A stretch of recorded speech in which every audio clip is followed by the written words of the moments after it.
कथा सुनो। एक राक्षस था, तो वो राक्षस हिमालय पर बैठकर के तपस्या कर रहा था। तपस्या का नियम है कि नारदो देव दर्शन से पहले नारद जी का दर्शन होता है। बहुत ध्यान से सुनिएगा। नारद जी महाराज प्रकट हो गए, नारायण नारायण नारायण, वरदान मांगो वरदान मांगो। उसकी आंख खुली, सीधे भागा नारद जी के पीछे। नारद जी बोले, अरे बड़ा विचित्र आदमी है भाई, पीछे क्यों भाग रहे हो? बोले, मैं तप कर रहा था, जिस कामना से वो कामना पूरी हो गई। बोले, क्या कामना है बताओ तो सही। दौड़ते दौड़ते ही पूछ रहे हैं नारद जी। बोले, मैं बहुत दिन का भूखा हूं, बहुत दिन से भूख लगी थी, तो मैंने सोचा दुनिया में जो सबसे सुंदर होगा उसी को खाऊंगा। आप मिल गए मुझको। नारद जी बोले, ओ भैया तेरे हाथ जोड़े, मुझसे भी सुंदर कोई है? नहीं नहीं नहीं नहीं, आपसे सुंदर। अरे देखो क्या सुंदर केश हैं आपके, क्या सुंदर आंख हैं, क्या सुंदर आपका अरे भैया तुम मेरे स्वरूप को भूल जाएगा, मैं तुझे ऐसा स्वरूप दिखाता हूं। बोले, कौन से? लेके गए उसको बद्रिकाश्रम, और वहां शंख चक्र गदा पद्मधारी श्रीमन नारायण विराजमान। बोले, वो देखो। जैसे ही उस राक्षस ने देखा, राक्षस ने कहा, बोले, हाँ ये तो आपसे भी ज्यादा सुंदर है, मेरे तो मुंह में पानी आ गया इनको देख के, अब मैं इनको खाऊंगा। जैसे ही भगवान को खाने के लिए दौड़े, भगवान बोले, रुक जा भैया, क्या कर रहे हो? बोले, मैं खाऊंगा, मैंने तपस्या की थी। पहले नारद जी बढ़िया लगे, उनसे बढ़िया आप हो, और आपसे बढ़िया दुनिया में कोई हो नहीं सकता। ठाकुर जी बोले देखो मैं तुमको रोकूंगा तो नहीं, तुम खाना चाहो तो खा लो, पर इतनी सारी सिद्धियां, योगनियां और देवी देवता मेरे चारों तरफ रहते हैं कि तुमने मेरे शरीर का स्पर्श भी किया ना तो जल के भस्म हो जाओगे, इसलिए खाना बहुत दूर की बात है। मेरी इच्छा कैसे पूरी होगी? मेरी तपस्या विफल हो जाएगी। नहीं तो बताओ तो इसको खाऊं। नारद जी हाथ जोड़े पीछे खड़े हैं। मुझे बताइए क्या कर सकता हूं? तो भगवान बोले, तुम चिंता नहीं करो। बोले, क्या कैसे होगा? बोले, तुम एक देखो, तप करके तुमने परमात्मा को ही खाने की इच्छा रखी है, तो ये अपराध किया है, और इस अपराध के कारण तुम एक कीड़ा बनोगे, और कीड़ा बन के तुम पहुंच जाओगे गंडकी में, और वहां जब जब मेरा स्वरूप तुमको मिलेगा, अनेक पत्थर होंगे उसमें, लेकिन और किसी में तुमको स्वाद ही नहीं आएगा। सबसे सुंदर शालिग्राम शिला वो जैसी मिलेगी, तुम उसको काटा करोगे, खाया करो, खूब प्रेम भर के हमको खाओ, बढ़िया सुंदर चक्राकृति बनाओ, गणेश आकृति बनाओ, शिव आकृति बनाओ, जगन्नाथ आकृति बनाओ, जैसे तुम्हारा मन करे खाते रहना। तो वही राक्षस कीड़ा बन के गंडकी में आ गया, और किसी पत्थर को नहीं खाता है वो केवल शालिग्राम भगवान के पास जाता है, और उनके भीतर जाके कहीं कहीं नृसिंह बना देता है, कहीं कहीं चक्राकृति बना देता है, कहीं पर राम दरबार, हमारे पूज्य मल्लूपीठ वाले महाराज जी की सेवा में राम दरबार है शालिग्राम भगवान में। गणेश आकृति बन जाती है, शिव आकृति बन, ऐसे आकृतियों से युक्त सुंदर सुंदर शालिग्राम भगवान की सेवा भी करता है और अपनी पेट पूजा भी करता है। एक ये कथा, इसलिए चक्राकृति बनती है। और एक बड़ी अद्भुत कथा, यहां नेपाल में एक स्थान है त्रिवेणी घाट। वहां त्रिवेणी घाट को कहते हैं कि यहां पर गजेंद्र त्रिवेणी धाम, वहां पर घाट और धाम एक ही बात नहीं हुए? अच्छा, तो वहां पर गंडकी मैया है ना, हाँ, तो नदी के तट पे तो घाट ही हो जाता है। तो त्रिवेणी धाम में किसी कल्प में गजेंद्र मोक्ष की लीला हुई थी, और कहते हैं कि जैसे ही वहां पर श्रीमन नारायण भगवान प्रकट हुए, और गजेंद्र मोक्ष की कथा आपने सबने सुनी है, नहीं सुनी होगी तो हम थोड़ी थोड़ी सुनाएंगे। गजेंद्र का उद्धार करने के लिए जब भगवान ने सुदर्शन चक्र को छोड़ा है, तो यहीं त्रिवेणी धाम पर उस सुदर्शन ने गजेंद्र के पैर को मुख में लिए बैठे ग्राहक के मुख को विदर्ण किया और इतने क्रोध में आ गए सुदर्शन जी कि भगवान के भक्त को इतना क्रोध दिया, उनका वेग शांत नहीं हुआ और पूरी गंडकी चलते चलते चलते वो दामोदर कुंड तक चलते रहे। इस बीच में जितने भी शालिग्राम शिलाएं आईं सबका सुदर्शन जी ने स्पर्श किया और उन सब में सुदर्शन आकृति प्रकट हो गई, इसलिए वो चक्राकृति शालिग्राम है। यह भी एक कथा बताई जाती है। कुल मिलाकर के आप जिस धाम तीर्थ में बैठे हैं ये सामान्य नहीं है, ये अति दुर्गम और अति दुर्लभ है, सामान्यता से मिलने वाला नहीं है, परंतु हमें मिला है, इसलिए इसका त्याग किंचित किसी भी रूप में किसी भाव से करना नहीं है। 7 दिन तो परिपूर्ण आनंद यहां करना ही है। अब रही बात कल से आप लोग क्या करेंगे, कथा सुनेंगे। कथा के अलावा अगर आपकी रामानुज परंपरा में दीक्षा हुई है तो अष्टाक्षर मंत्र जो मूल मंत्र है, जो यहाँ कुछ हमारे शिष्य भी बैठे हैं और भी पिताजी के शिष्य या और भी रामानुज परंपरा के, सबको अष्टाक्षर मंत्र करना है खूब, जितना ज्यादा से ज्यादा हो सके। संख्या मत गिनिएगा। एक तो यहां पर अष्टाक्षर मंत्र करेंगे तो दुगुना हो ही जाएगा, अधिक मास में करेंगे तो उसकी फल कितना होगा उसका कुछ हम कह नहीं सकते। अष्टाक्षर मंत्र उनको करना है। बाकी जो भी यहाँ आए हैं, आपके जो भी गुरु मंत्र प्रदान आपको गुरु के द्वारा किए गए हैं, उन मंत्रों का यहाँ पर खूब चिंतन करो, खूब जाप करो, गिनती करके नहीं, अनगिनत करो, यथाशक्ति करो, शक्ति से ज्यादा बढ़कर के करो। दूसरा नियम, ज्यादा से ज्यादा समय मौन रहिए। मौन का नियम मत ले लीजिए कि आप बोलो ही नहीं, किसी को इशारा वजह करो, फिर पता चली कल को सांस घुट रही है और आप ऐसे इशारा करो, क्या हो गया, अब वो सामने वाला नहीं समझ पाया, फिर क्या करोगे। कम बोलो, ये नियम ले लो। मौन का तो हम ले लेते हैं, बाकी आप लोग कम बोलने का नियम ले लो। कम बोलो, बहुत कम बोलिए, जितना ज्यादा से ज्यादा हो सके हरि नाम, कृष्ण नाम, राधे नाम, गोविंद नाम, गोपाल नाम, वृंदावन का नाम, युगल नाम, राधे कृष्ण कृष्ण कृष्ण राधे राधे, राधे श्याम श्याम श्याम राधे राधे, युगल नाम, महामंत्र जो आपको प्रिय लगता है, विजय महामंत्र, श्री राम जय जय राम, श्री राम जय जय राम, 12 अक्षर मंत्र ओम नमो भगवते वासुदेव, इनका जप करो, खूब जप करो। एक ही पकड़ लीजिए, उस एक को ही करना है 7 दिन तक। किसी किसी के मन में महाराज जी जब हम करते हैं तो कुछ और भी आता है, उसको भी कर लो। जब आलू की सब्जी बनी है, कोई चटनी परोस जाए तो उसको भी पा लो, बीच में खीर आ जाए तो वो भी खा लो, बीच में छाछ आ जाए तो वो भी पी लो।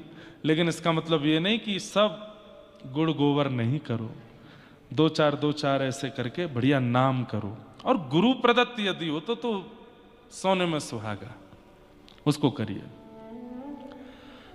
पर्वतों की थोड़ी ऊंचाई जहां बढ़िया लगे वहां आसन लगा के बैठो, बढ़िया सॉल वॉल पहन के कान वान बंद करके बढ़िया ध्यान करो, नाम करो, ध्यान करो।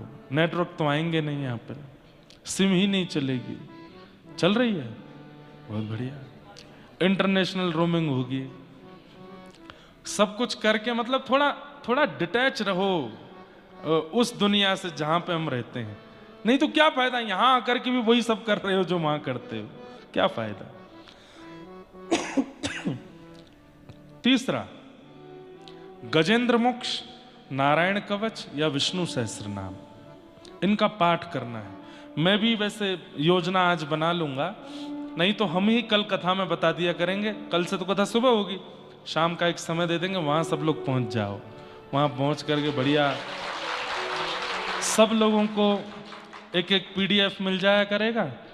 कभी नारायण कवच का पाठ करेंगे, गजेंद्र मोक्ष का पाठ करेंगे, गोपाल सहस्त्र नाम का पाठ करेंगे, राधा कृपा कटाक्ष का पाठ करेंगे, जो स्तुतियों का पाठ करेंगे, संस्कृत वद्य स्तुतियों का। अच्छा आनंद रहेगा यहाँ पर। और अगर हम नहीं बता पाए कल तो अपने आप कर लेना। तो वो सब भाव है। क्योंकि हम कुछ और भी खोजने आए हैं यहाँ पे, तो वो उसमें भी व्यस्त हो सकते हैं। ये सब आपको नियम क्रम करने हैं, और जाने से पूर्व सोच के समझ के पूछ करके भाई लोग यज्ञोपवीत धारण करके ही आप शालिग्राम जी की सेवा कर सकते हो। यदि यज्ञोपवीत धारण नहीं करते हैं तो शालिग्राम भगवान की सेवा का अधिकार नहीं। इसलिए जब अधिक मास पूर्ण हो जाए उसके बाद यज्ञोपवीत कराइए, उसके बाद शालिग्राम भगवान सेवा करिए। शालिग्राम भगवान की सेवा में और क्या क्या नियम आदि सब होते हैं वो सब हम सब बताएंगे कथाओं में। माताएं बहनों को परहेज करना चाहिए। शालिग्राम भगवान की सेवा में सेवा की सब सामग्री आप प्रकट कर सकते हो। ठाकुर जी के लिए भोग आप प्रकट कर सकते हो, ठाकुर जी के लिए चंदन आप घिस सकते हो, ठाकुर जी के लिए कई शालिग्राम भगवान वस्त्र भी पहनते हैं तो वस्त्र आप बना सकते हो। पर स्पर्श करके सेवा का अधिकार हम पुरुषों को नहीं बोल रहे हैं, उसी को है जो यज्ञोपवीत पहनता हो। अब यज्ञोपवीत पहनने के लिए आपको गायत्री दीक्षा लेनी पड़ेगी। गायत्री दीक्षा जब महापुरुष देंगे उसके बाद ही यज्ञोपवीत होगा। नहीं तो सबसे सरल सेवा शालिग्राम भगवान की है, बस ये थोड़े नियम का पालन करना पड़ेगा। इसमें किसी भी प्रकार की छूट या कटौती नहीं है, ये करना ही पड़ेगा। तो कल हम बताएंगे कि शालिग्राम भगवान कहाँ कैसे प्राप्त होते हैं। वैसे तो दामोदर कुंड जो है वहां जाने का रास्ता थोड़ा दुर्गम है, ट्रैकिंग करके लोग जाते हैं। कई लोग एक दिन में भी पहुंच जाते हैं, कई 2 दिन में भी पहुंचते हैं। पर हेलीकॉप्टर की भी एक सेवा जोमसोम से चलती है और वो हेलीकॉप्टर आपको लेकर के जाएगा। दामोदर कुंड दर्शन करा के तुरंत लेके नीचे आता। कहते हैं वहाँ हेलीकॉप्टर बंद नहीं होता, बंद हुआ तो चालू नहीं हो पाएगा, इतना कम टेम्परेचर और सब है, अब भगवान जाने। और ये भी हमने सुना है कि दामोदर कुंड में आप तुलसी पत्र हाथ में लेकर के जैसे ही पधराते हैं, शालिग्राम भगवान अपने आप आकर के श्री तुलसी जी का स्पर्श कर लेते हैं। अब ये तो वहां जाके देखेंगे, अनुभव करेंगे कैसे है क्या है। शालिग्राम का अर्थ क्या होता है? शाली का मतलब होता है, अब कई लोग शालेग्राम बोलते हैं, कई शालिग्राम बोलते हैं, पर जो भी कहें इसका अर्थ क्या है? समस्त देवताओं का समूह जहां विराजमान है उनको शालिग्राम कहते हैं। सारे देवता विराजमान हैं उनके अंदर, किसी का आवाहन, जैसे गऊ में किसी का आवाहन नहीं करना पड़ता, सब देवता उसके अंदर विराजमान हैं, ऐसी शालिग्राम भगवान। सारे देवता जिसके अंदर विराजमान हैं वही शालिग्राम। अब एक अंतिम बात पे आऊं मैं, फिर उसके बाद महात्मा कह के विश्राम करेंगे। विश्व में जहां कहीं भी आप भगवान का दर्शन कर रहे हो, अगर वो शालिग्राम निर्मित हैं तो उन सबका जन्म स्थान मुक्तिनाथ धाम है, वो यहीं से ही गए हैं।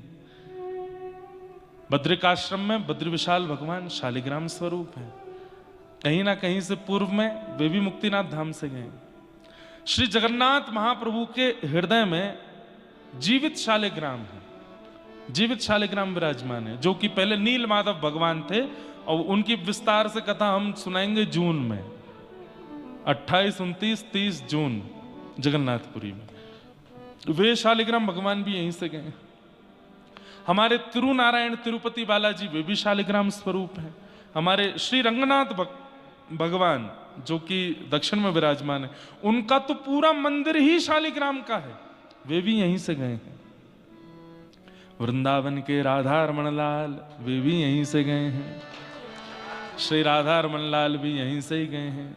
श्री गोपाल भट्ट गोस्वामी जी, आप श्रीरंगम में वेंकट भट्ट नाम के एक ब्राह्मण थे, उनके पुत्र हैं श्री गोपाल भट्ट जी। वेंकट भट्ट जी श्री रंगनाथ भगवान की सेवा करते थे, और एक दिन रंगनाथ भगवान की सेवा करते करते आपने जब पीछे देखा दर्शनार्थियों में उत्ताल नृत्य कर रहे थे चैतन्य महाप्रभु, उनके रूप को देख करके वेंकट भट्ट जी बड़े प्रभावित हुए और उन्होंने निवेदन किया, कहां से आए भगवान? तो कहा कि हम बंगाल से आए हैं, जगन्नाथपुरी से आए हैं। बोले हमारे घर चलिए ना, प्रसाद आदि पाइएगा, वहीं निवास कीजिएगा। तब श्री चैतन्य महाप्रभु वेंकट भट्ट जी के यहाँ गए और उन्हीं के छोटे पुत्र हैं श्री गोपाल भट्ट। उन्होंने जैसे ही चैतन्य महाप्रभु को देखा, बस मन लग गया। चैतन्य महाप्रभु ने गोपाल भट्ट जी को अपनी गोद में बिठाया, खूब स्नेह प्रेम दिया। गोपाल भट्ट जी को पता नहीं क्यों ऐसा लगा कि मेरे सर्वस्व मुझे मिल गए हों। छोटी अवस्था में भी उनको ही देख रहे हैं, उन्हीं को पकड़ रहे हैं, उनके पास ही बैठ रहे हैं। अगले दिन चैतन्य महाप्रभु ने इच्छा प्रकट की कि अब मैं आगे की यात्रा पर जाऊं। तो वेंकट भट्ट जी ने कहा, भगवान कैसे जाएंगे? बोले क्यों? बोले चातुर्मास प्रारंभ हो गया, अब तो 4 महीना रहना पड़ेगा। तब 4 महीने आप वहीं रहे और श्री गोपाल भट्ट गोस्वामी जी को पूर्ण रूपेण भक्त बना दिया। 4 महीने आप तो रहते थे, गोपाल भट्ट जी वहीं आगे बैठ जाते थे, कभी उनको कुछ शिक्षा देते, कभी उनको कुछ बताते, कभी उनको कुछ समझाते। 4 महीना बाद ऐसी स्थिति हो गई जैसे माँ के बाजार जाने पर बालक रोता है, ऐसे श्री गोपाल भट्ट जी रोने लगे। लेकिन चैतन्य महाप्रभु बोले, तुम चिंता मत करो, कुछ दिन अध्ययन करो, अध्ययन करने के बाद माता पिता की सेवा से निवृत्त होकर तुम वृंदावन चले जाना और समय समय पर हम संदेश भेजते रहेंगे। 12 वर्ष गोपाल भट्ट गोस्वामी जी और माता पिता के पास रहे। फिर माता पिता के भगवत धाम गमन होने के बाद श्री गोपाल भट्ट जी वृंदावन आए और वृंदावन में रूप सनातन गोस्वामी, जिन्होंने गोविंद देव और श्री मदन मोहन जी को प्रकट किया, वे भी चैतन्य महाप्रभु के शिष्य थे। उनके संग रह करके थोड़ी और वहां भक्ति भजन भावना की। चैतन्य महाप्रभु के एक दिन पत्र आया जगन्नाथपुरी से और श्री गोपाल भट्ट जी को उन्होंने आज्ञा की कि अब हम चाहते हैं कि आप अपने भजन का फल चखो। कैसे? बोले, अब वृंदावन से मुक्तिनाथ की यात्रा करो, श्री मुक्तिनाथ धाम जाओ और वहां जाकर के श्री मुक्ति नारायण भगवान का दर्शन करना। वहां के समस्त पर्वत जो हैं बंधुओं, ये सामने एक पर्वत है, उनको संभवतः धवलगिरी पर्वत कहते हैं, धवलागिरी, क्योंकि वो श्वेत है। और ये पीछे जो है नीलगिरी पर्वत है। ये पर्वत भी शालिग्राम स्वरूप ही हैं। तो इन पर्वतों का दर्शन करना और वहां जाकर के श्री गोविंद कुंड, श्री दामोदर कुंड में जाके स्नान करना और वहां जाकर के अपने सेवा के अनुरूप शालिग्राम भगवान को लेकर के आना, ये पत्र में चैतन्य महाप्रभु ने आज्ञा दी है श्री गोपाल भट्ट गोस्वामी जी को। तब गोपाल भट्ट गोस्वामी जी गए हैं ऊपर दामोदर कुंड पर जाकर के स्नान आदि किए। तो कहते हैं इतने असंख्य शालिग्राम प्रकट हो गए, मानो सब शालिग्राम भगवान कहने लगे, हमको ले चलो, हमको ले चलो, हमको ले चलो। तब आप बड़े संशय में आ गए, कौन से शालिग्राम भगवान लेकर के जाऊं? तो आपने नेत्र बंद करके और श्री चैतन्य महाप्रभु का स्मरण किया और स्मरण करते हुए नेत्र बंद अवस्था में ही शालिग्राम भगवान उठाए और जो हाथ में आए उन्हीं को ही अपने माथे से हृदय से लगा के खूब उन्माद नृत्य किया दामोदर कुंड पर और उन्हीं को लेकर के आप फिर मुक्तिनाथ से होते हुए वापस वृंदावन पहुंचे। वृंदावन जाकर के उन्हीं की सेवा करने लगे, उन्हीं को इत्र लगाते हैं, उन्हीं को घी लगाते हैं, उन्हीं को भोग लगाते हैं, उन्हीं का सब कुछ करते हैं। मन में बस इच्छा प्रकट हो गई कि नाथ, सब कथा जानते हैं, आपकी नासिका, आपके नेत्र, आपके कान, आपके हस्तकमल, आपके चरण कमल भी होंगे ना, मुझे दर्शन कराइए ना। आप जब प्रहलाद के लिए नृसिंह बन के आ सकते हैं तो गोपाल भट्ट के लिए हाथ पैर मुख धारण करके क्यों नहीं आ सकते? और उसमें भी कहते हैं ना कि घाव पर नमक छिड़क दिया हमारे श्री हरिराम व्यास जी ने जाके। ये कोई ऐसी वाली बात नहीं है कि उन्होंने गलत किया, बल्कि बंधुओं आचार्यों की क्रिया तो और सहायक बनती है भगवत दर्शन में। उन्होंने जाकर के बस वहां कह दिया, बोले कहां है आपके भगवान का झूलन उत्सव है? बोले वो झूल रहे। तो कहां? अच्छा ये झूले रे झूले मेरे गंड की नंदन, झूले रे झूले मेरे गंड की नंदन, झूले रे झूले मेरे गंड की नंदन, झूले रे झूले मेरे गंड की नंदन। मानो भटा कढ़ी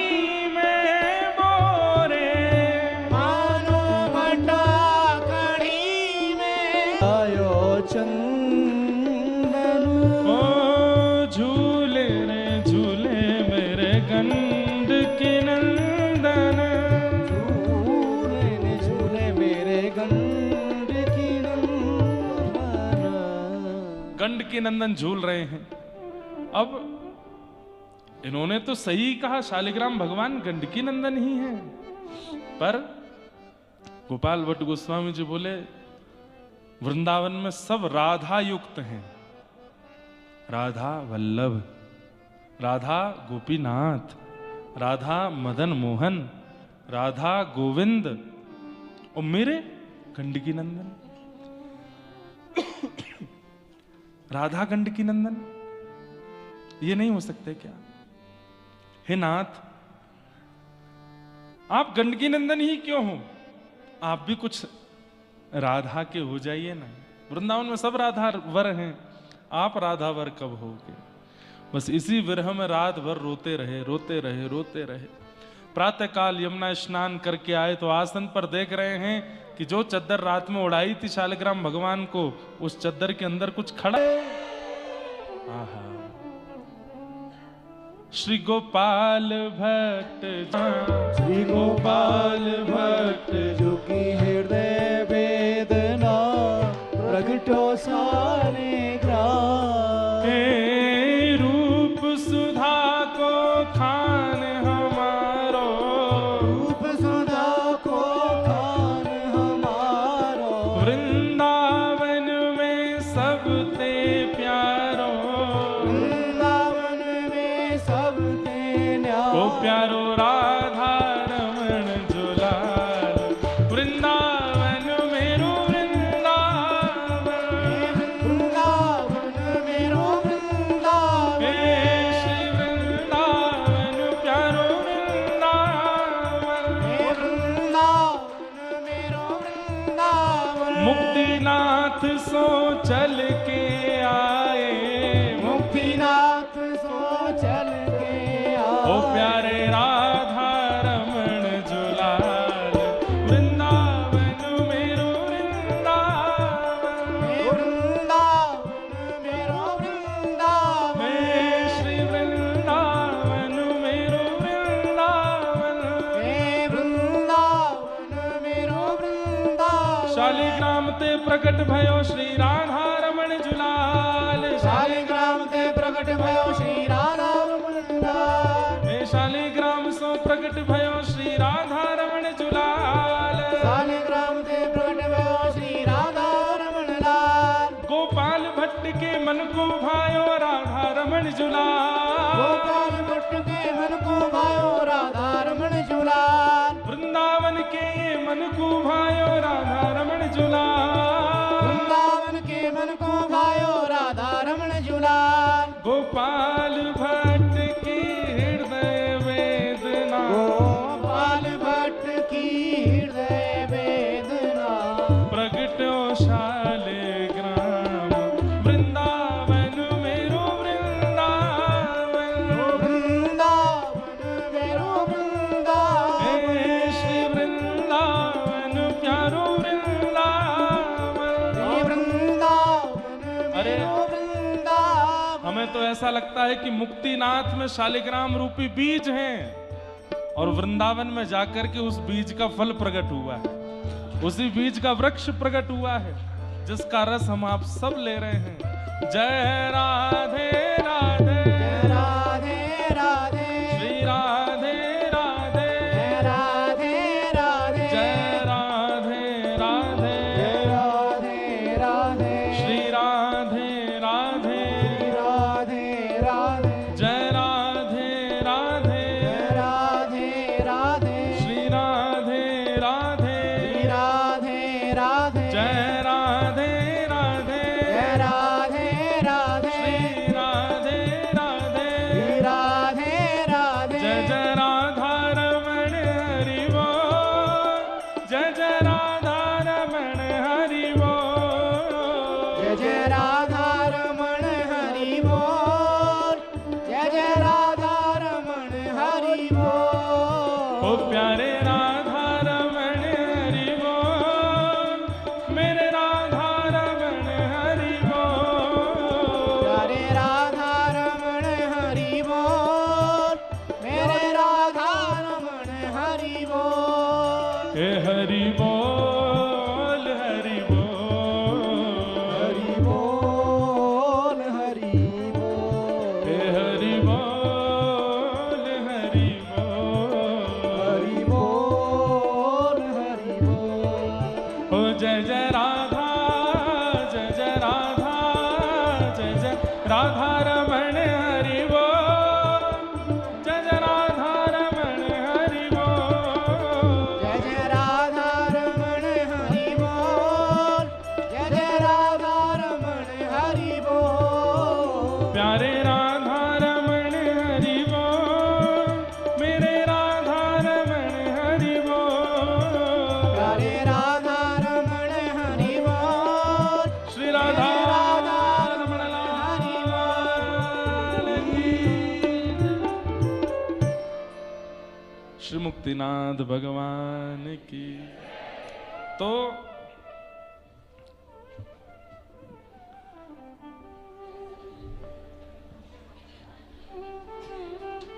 देखन में छोटे लगे ऐसे बोलते हैं, घाव करें गंभीर। ऐसे मुक्तिनाथ जो है देखन में सामान्य लगे पर घाव करें गंभीर, मतलब राधारमन लाल जी जैसे प्रकट हो जाते हैं जिनके घाव भरने से नहीं भर पाते। एक बार जिसको देख लें राधारमन लाल, ऐसे शालिग्राम भगवान यहीं प्रकट होते हैं। ये उनकी प्रादुर्भाव स्थली है। पूरे विश्व में शालिग्राम भगवान के प्रकट भगवान ही पूर्ण नारायण, पूर्ण कृष्ण माने जाते हैं और वो यहां प्रकट होते हैं। एकमात्र ये भूमि है जहां प्रकट होते हैं और कहीं नहीं, और वो भी केवल 12 कोस के अंदर। इसलिए यहां आ गए हैं पुरुषोत्तम मास में, यही बहुत बड़ी बात है, बहुत बड़ी बात है। पुरुषोत्तम मास, इसे मल मास भी कहा जाता है। कई जगह मल मास कहा जाता है। मल मास क्यों? क्योंकि ये महीना भगवान ने हिरण्यकश्यप के वध के लिए बनाया था। हिरण्यकश्यप ने वरदान मांगा था कि मैं 12 महीनों में से किसी भी महीने में ना मरूं, तो भगवान ने 13वां महीना बनाया मल मास। जैसे हिरण्यकश्यप का वध हुआ, पूरे विश्व में हवा की तरह बात फैल गई। 4 साल में एक बार आने वाला ये मल मास, इसमें किसी भी प्रकार का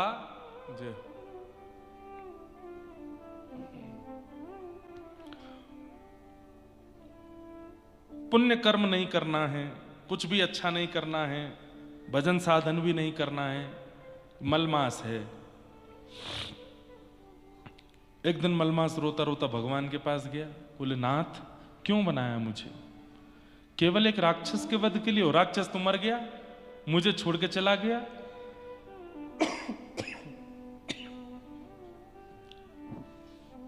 अब मेरी हालत, मुझे कोई स्वीकार नहीं करता।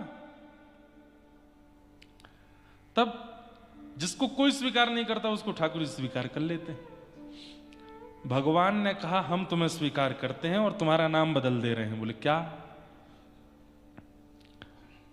बोले कोई श्रावण मास है, कोई आषाढ़ मास है, कोई मास है, लेकिन तुम्हारा नाम पुरुषोत्तम मास। तुम मेरा ही स्वरूप हो। नहीं नहीं भगवान, लोग बाग नहीं मानेंगे, आप भले ही नाम बदल दो। अरे नाम बदलने से व्यक्ति थोड़ी बदल जाएगा। लोग बाग सोचेंगे कि नाम बदल गया है, पर मास में मास तो मल वाला ही रहेगा। ठाकुर जी बोले हम नियम बना देते हैं। बोले क्या? अगर कोई तुमको मल मास बोलेगा तो उसके पुण्य खत्म हो जाएंगे, इसलिए अधिक मास बोल लीजिए, पुरुषोत्तम मास बोल लीजिए, मल मास मत बोलिए। जबकि है मल मास, पर नहीं बोलना। ठाकुर जी ने मना कर दिया, नहीं अब इसको पुरुषोत्तम बोलना है। और अधिक मास कर दिया। बोले क्या? पहले था कि ये पुण्यों को क्षीण करता है, अब पुण्यों को अधिक कर देता है। हां, कोई मनवांछित क्रियाएं इस मास में नहीं करनी चाहिए।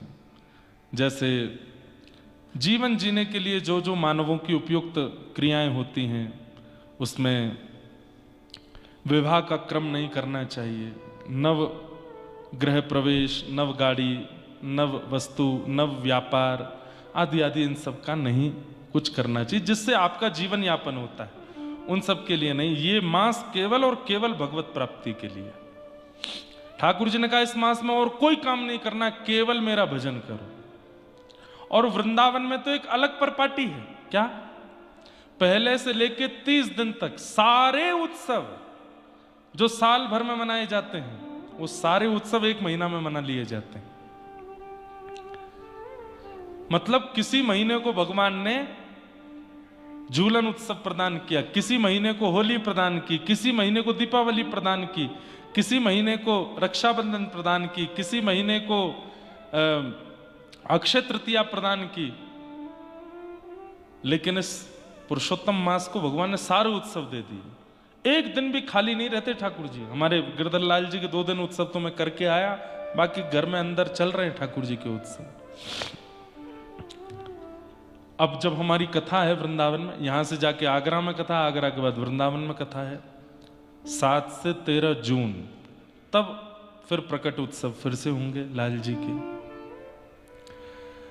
ये मास केवल और केवल भगवत आराधन करने के लिए है और किसी भी प्रकार की इसमें क्रियाएं नहीं की जाती। जितना हो सके भजन करो, साधन करो, ठाकुर जी की सेवा करो। और मैं फिर कह दूं, थोड़ा इतरा लो जो मुक्तिनाथ आ गए हो, क्योंकि इस समय जो आपको मिला है वो किसी को नहीं मिल रहा है। लोग बाग यहां आ रहे हैं, जा रहे हैं, 1 दिन के बाद कोई नहीं रुकता। आप 7 दिन रुकने वाले हो और यहां कथा सुनने वाले हो, गंडकी जी के तट पर रहने वाले हो। अच्छा, एक चीज आपने अनुभव की, मुझे तो आज वीडियो में दिखाया गया, सुबह 4:30 बजे प्रकाश होता है यहां पर, 4 साढ़े 4 बजे। अब इसके पीछे लोग कितना भी उदाहरण बतावें, लेकिन मेरा क्या भाव था, मुक्तिनाथ भगवान की मंगला आरती करने सूर्य नारायण ही आते हैं, नहीं तो 4 साढ़े 4 बजे कहां दिन होता है भाई। सुबह 4 साढ़े 4 बजे बिल्कुल प्रकाश। उसका एक कारण और है, अब वो फिजिक्स के रूप में कारण हो सकता है कि हम जिस क्षेत्र में हैं इसके चारों तरफ बड़े बड़े पहाड़ हैं, पूरा हिमालय है। यहां से माउंट एवरेस्ट भी थोड़ी दूरी पर है, ये सामने अन्नपूर्णा रेंज हैं, और जो भी बड़े बड़े पहाड़ों की जितनी भी श्रृंखला है सब यहीं चारों तरफ है। सूर्य नारायण अपने स्थान पर रहते हैं, पृथ्वी घूमती है। तो निश्चित है कि आप अगर कहीं प्रकाश दे रहे हो तो एक दिशा में यदि प्रकाश जा रहा है, जैसे गाड़ी भी चलती है रात में, तो उठी हुई जो वस्तु होती है वो हमको जल्दी दिख जाती है। जैसे कंकड़ पड़े हो, पत्थर पड़े हो, ब्रेकर हो, और उस ब्रेकर के ऊपर वाइट अगर वो पेंट लगा दिया जाए तो वो और जल्दी दिख जाता है। ठीक वैसे ही सूर्य नारायण अपने स्थान पर हैं, पृथ्वी घूम रही है। जैसे ही एशिया के देशों के बारी आती है सूर्य के दर्शन की, तो उसमें सबसे पहली किरण जो सूर्य नारायण की पड़ती है वो पर्वतों पर ही पड़ती है, क्योंकि ये उठे हुए हैं सब। इतनी 28,000 फीट की ऊंचाई तो एवरेस्ट की है, अन्नपूर्णा भी संभवतः 23,000 है, कोई 24,000 है। इतने ऊंचे ऊंचे पर्वत हैं, लगभग विश्व के सारे बड़े पर्वतों की श्रृंखला आसपास ही, आप बीच में बैठे हो, चारों तरफ विशाल पर्वत हैं।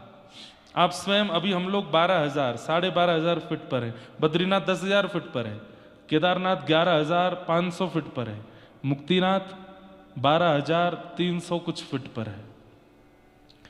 तो इतनी ऊंचाई जब होती है तो सूर्य का प्रकाश पर्वतों पर पड़ता है, और उन पर्वतों पर बिछी हुई जो बर्फ की चादर है वो चमक उठती है, और वो चमक करके रिफ्लेक्शन के रूप में ये पूरे एरिया को प्रकाशित कर देती है।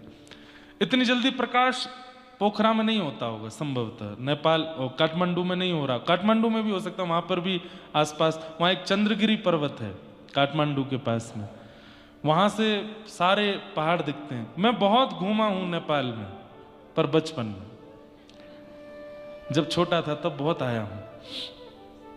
बहुत अच्छे अच्छे स्थान देखे। एक यहाँ पोखरा से आगे एक जगह पड़ती है चितवन, चितवन जंगल है, वहाँ हाथी जंगल में लेके जाते हैं, राष्ट्रीय निकुंज। एक काठमांडू पोखरा के बीच में एक गांव पड़ता है, बहुत प्यारा गांव है। वहां से पूरा हिमालय दिखता है, एवरेस्ट की चोटी दिखाई देती है और सारी रेंज दिखाई देती है। ये वो पर्वत है, ये वो पर्वत है। वो उस गांव, इतना सुंदर गांव मैंने नहीं देखा आज तक। बहुत मुझे नाम याद नहीं है उसका। हाँ, कौन सा? बंदीपुर। वाह, बंदीपुर। अब प्रचार हो गया होगा, जब हम गए थे तब इतना प्रचार नहीं था उसका। बहुत अच्छा गांव। नेपाल में एक चीज तो है, सुंदरता से भरपूर है, बहुत सुंदर है।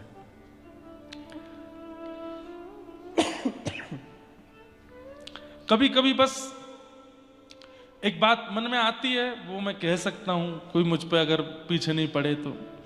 थोड़ी मंदिर में जब सेवा आदि का हम दर्शन करने जाते हैं तो थोड़ा लगता है कि थोड़ी और पवित्रता अगर रखी जाए।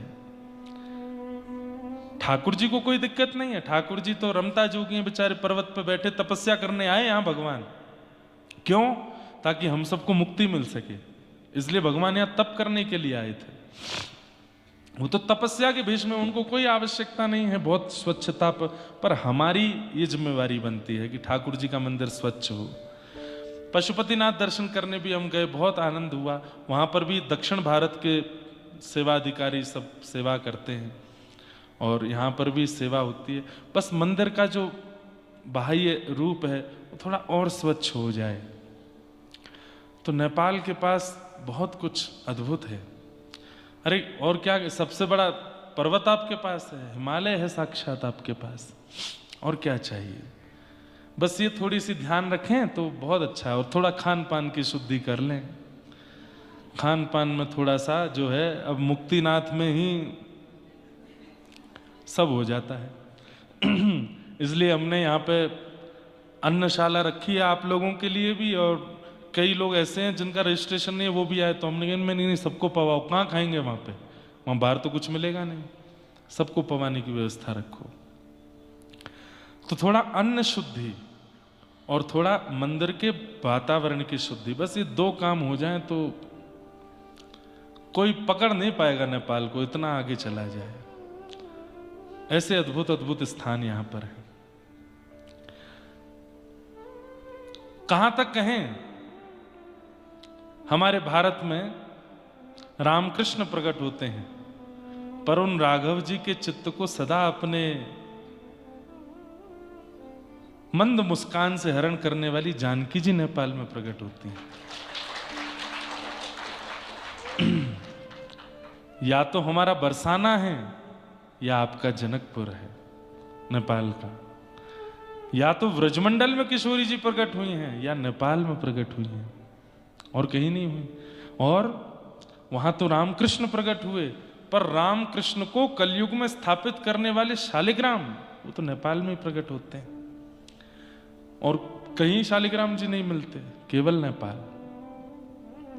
रुद्राक्ष यहां प्रकट होते हैं, एक मुखी रुद्राक्ष, मतलब हरि भी यहीं प्रकट होते हैं, हर भी यहीं प्रकट होते हैं, किशोरी जी भी यहीं प्रकट होती है, सब यहीं प्रकट हो रहे हैं। सब कुछ तो है नेपाल के पास। बस थोड़ा सा इन चीजों का ध्यान रखें तो बहुत अद्भुत हो जाएगा।